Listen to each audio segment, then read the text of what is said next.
Welcome to This Explainer. Okay, today we are taking a journey into the famously intimidating but absolutely fascinating subatomic realm. If you've ever felt totally overwhelmed by the mere mention of wave functions or probabilities, hey, don't worry about it. We're going to break down the math and the mystery into clear, bite-sized pieces. Let's kick things off with a question. Just think about this for a second. Can a single physical object exist in two completely different places at the exact same time? In our everyday world, that sounds like pure magic, right? But as we shrink down to the scale of atoms and electrons, the universe just stops playing by the rules we know. Down there, the answer to that mind-bending question actually becomes a resounding, mathematically proven yes. Okay, let's dive into this. Here's our roadmap for today's explainer. First, we'll look at when classical physics fails. Then, we explore the weird quantum world, check out the pioneers of the quantum, see everyday quantum technology in action, and finally, we'll wrap up with philosophy and the multiverse. So, part one, when classical physics fails. Let's see what happens when the familiar rules of our everyday world just completely break down. Think about throwing a baseball. Using classical mechanics, the physics formulated by Isaac Newton, we can perfectly predict exactly where that ball is going to land based on its speed and its angle. It's totally predictable and energy flows continuously. But quantum mechanics, it operates completely differently. At the subatomic scale, energy is discrete. It comes in these tiny specific packets or quanta. And here's the real kicker. It's inherently probabilistic.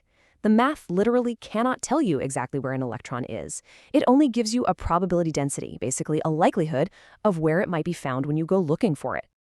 And this whole idea brilliantly illustrates what physicists call the correspondence principle.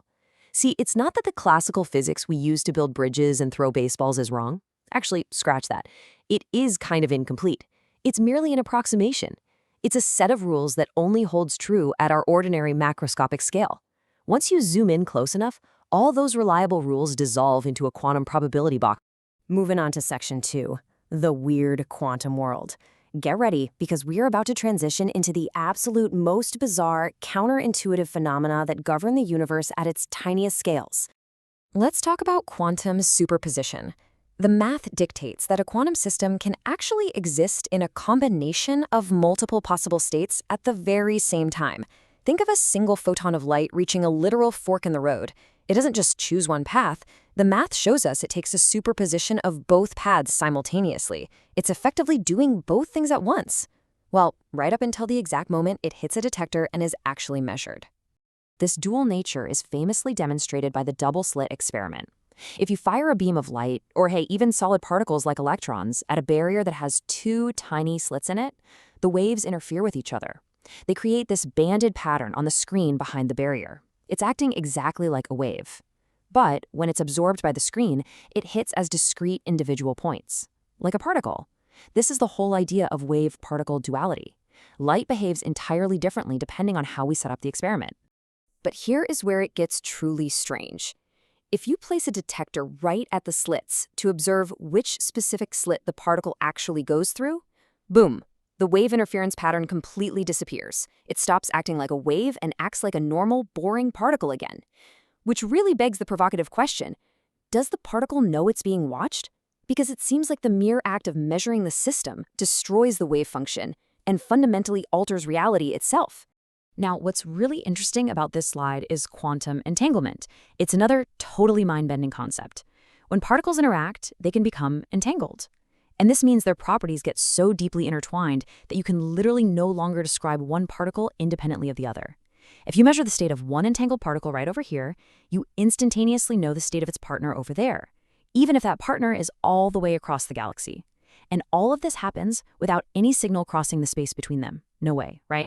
To validate just how foundational and frankly weird this truly is, check out this quote from Erwin Schrödinger. He said, "Entanglement is the characteristic trait of quantum mechanics, the one that enforces its entire departure from classical lines of thought." He didn't just call entanglement a neat trick. He called it the defining feature of the quantum world. And even the greatest minds struggled with this. Albert Einstein was deeply, deeply troubled by entanglement. He famously called it spooky action at a distance. He actually believed the theory had to be incomplete because it seemingly violated the principle of locality. This is the idea that objects can only be influenced by their immediate surroundings. Einstein passionately rejected the implications of non-locality. But as crazy as it sounds, modern experiments have repeatedly proven that entanglement is, in fact, absolutely real. Okay, let's move to another pillar of this weird world, Heisenberg's uncertainty principle. This tells us there's a strict limit to what we can mathematically know.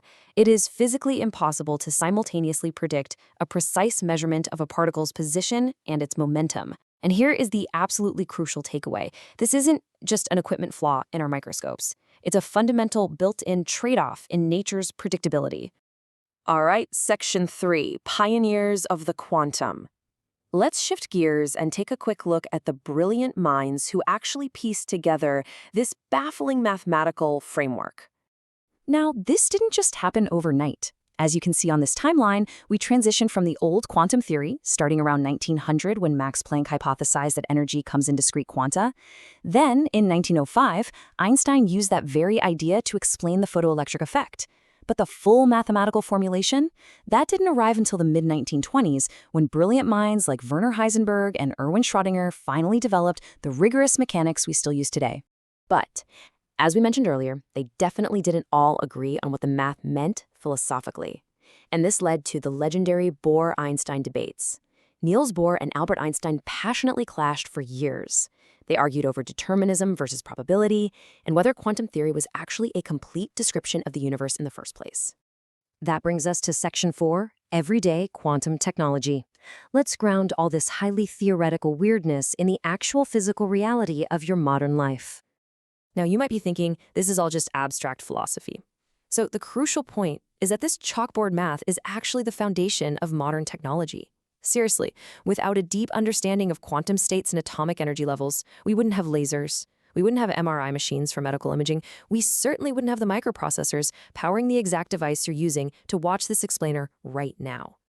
Let's look at one specific example, quantum tunneling. Because a particle's exact position is described probabilistically, there is a tiny, tiny chance it can simply cross an impossible solid energy barrier. I know, a particle passing straight through a solid wall sounds like absolute magic, but it is the exact reason nuclear fusion ignites and the sun shines. And on a smaller scale, it's the exact mechanism our smartphones use to save data on flash memory. Pretty cool, right?